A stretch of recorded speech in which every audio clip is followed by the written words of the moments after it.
Salut. Beethoven qui pleure derrière son piano, Chopin complètement et totalement déchaîné, Debussy qui nous envoie dans les étoiles. À votre avis, ça se passe quand? La nuit.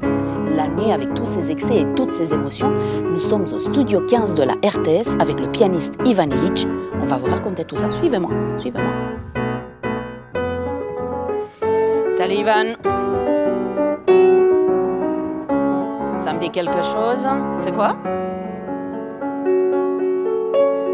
Ah voilà, clair de lune Beethoven, parce que je me disais, attends, on va parler de la nuit.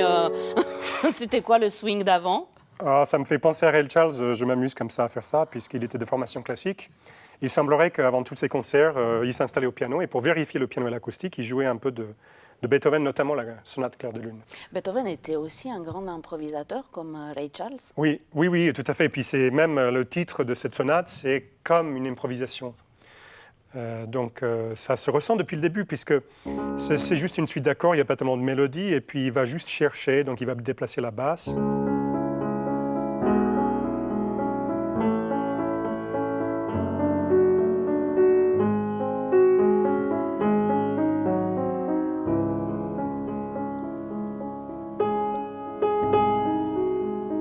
C'est mélancolique, c'est une nuit mélancolique, nuit sombre.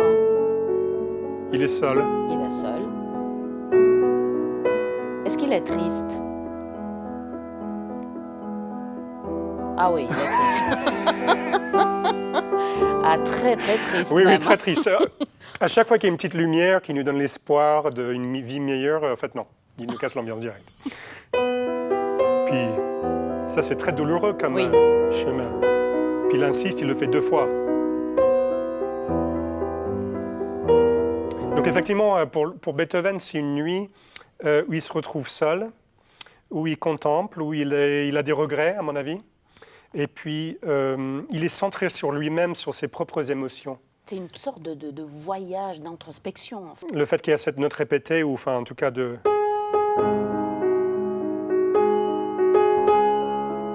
Ça fait un peu marche funèbre quand même. Ça fait penser à la marche funèbre qu'on joue à tous les entraînements, celle de Chopin. C'est cette note-là. Là. Parce que ce n'est pas vraiment une mélodie, en fait. C'est la présence d'un personnage, on va dire. Ce qui est extraordinaire avec la nuit, et l'idée de nuit, c'est que dans la musique classique, il y a quelqu'un qui a inventé carrément le style, le nocturne. Oui. C'est Chopin. Ah, voilà. Eh ben non. C'est pas Chopin. Non. Bah, c'est non, c'était pas Chopin qui a inventé la forme. Bon, c'est lui qui l'a popularisé et qui en a fait des chefs-d'œuvre. Mais en fait, c'est un Irlandais qui s'appelait John Field, qui avait 30 ans de plus que lui, et qui a fait des nocturnes à sa guise, qui a inventé l'idée de donner ce titre nocturne à un morceau de piano.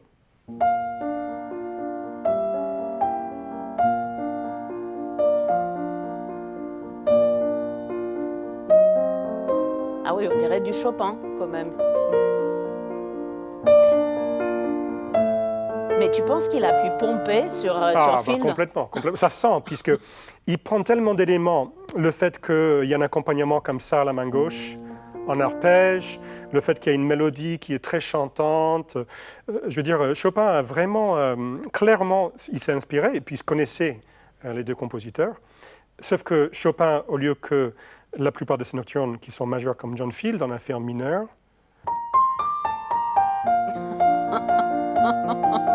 Détournement. C'est pas pareil, hein? C'est pas pareil. Mais alors, la magie de Chopin, par rapport à son utilisation de cette forme, c'était ce qui va suivre.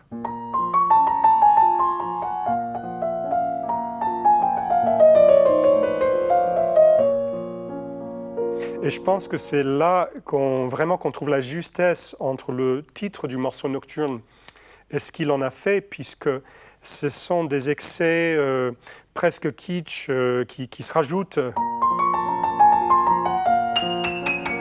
Ah, il en fait des caisses. Ah ouais, rajoutons des couches. Voilà, des en plus, les pianistes de mauvais goût, ils en rajoutent encore, donc ça, c'est encore pire.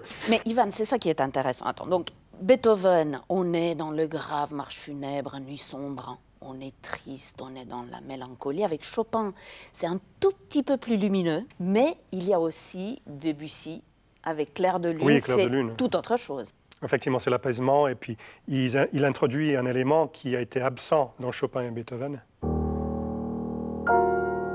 Les étoiles.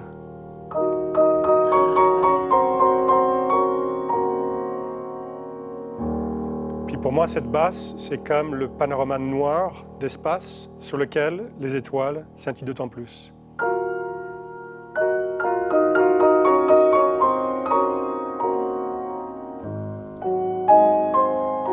Et c'est là où Debussy est fort, puisque là où Beethoven a utilisé que le grave, ça donne un caractère certain. Chopin a le milieu du clavier. Et là, Debussy, il laisse un énorme vide au milieu du clavier. C'est assez étrange. Donc on n'a que les extrémités.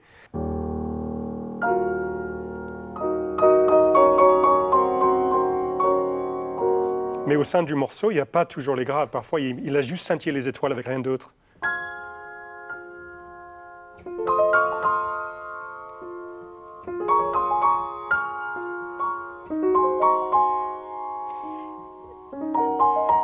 Ça donne un peu cette image, Ivan, les deux extrémités, comme tu dis, la Terre et presque la Lune, l'espace, les étoiles. La Terre dans la nuit, c'est un voyage. Oui, c'est une photo depuis l'espace, effectivement, depuis les satellites. Et c'est ça, l'esthétique de Debussy, c'est que nous n'avons pas la même tension qu'on avait chez Chopin et chez Beethoven. On a une sérénité. Et c'est un peu comme les impressionnistes qui n'avaient que des couleurs très agréables, de pastel, différents tons, puisqu'on n'a jamais la même violence que chez les autres compositeurs. Et donc, on va terminer le morceau comme ça, dans une ambiance très calme.